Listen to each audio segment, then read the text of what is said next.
আপনাদের দেখাবো কিভাবে নতুন করে লতি রান্না করে অনেকে অনেকভাবে খেয়েছেন, মাছ দিয়ে, তারপর এমনি সাদা ভাজি, অনেকে অনেক রকম করে খেয়েছেন।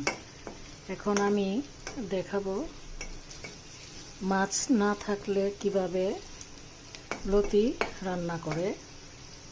এখানে পেঁয়াজ কুচি, তারপর রসুন কুচি দিয়েছি,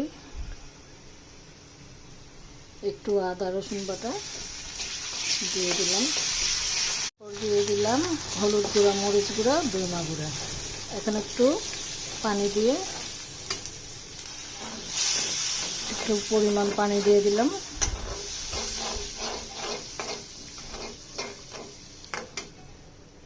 লতিটা ধুয়ে রেখেছি।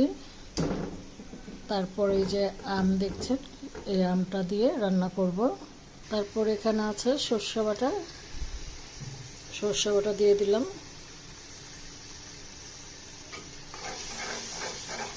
সরষে বাটার সাথে কিন্তু কাঁচামরিচ, পেঁয়াজ, সরষা একসাথে আমি ব্লেন্ড করে রেখেছিলাম। এখন সরষাটা ভালো করে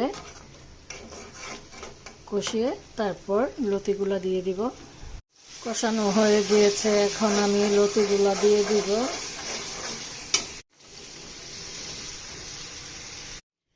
এখন আমি আমগুলা দিয়ে দিব।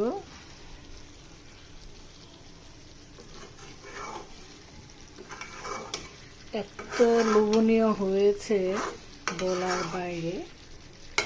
এইভাবে যদি কচু লতিটা রান্না করেন, আপনারা শুধু এটা দিয়ে ভাত খেতে পারবেন, আর কিছু লাগবে না।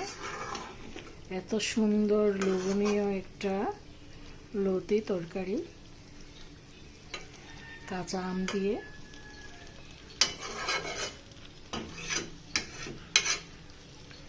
দেখুন কালারটা কত সুন্দর আসছে, কত লোভনীয় লাগছে। ইলিশ খেয়েছেন, সর্ষে লতি কখনো কেউ খেয়েছেন? কমেন্টস করবেন। সর্ষে লতি কাঁচা আম দিয়ে অনেক টেস্ট, অনেক স্বাদ।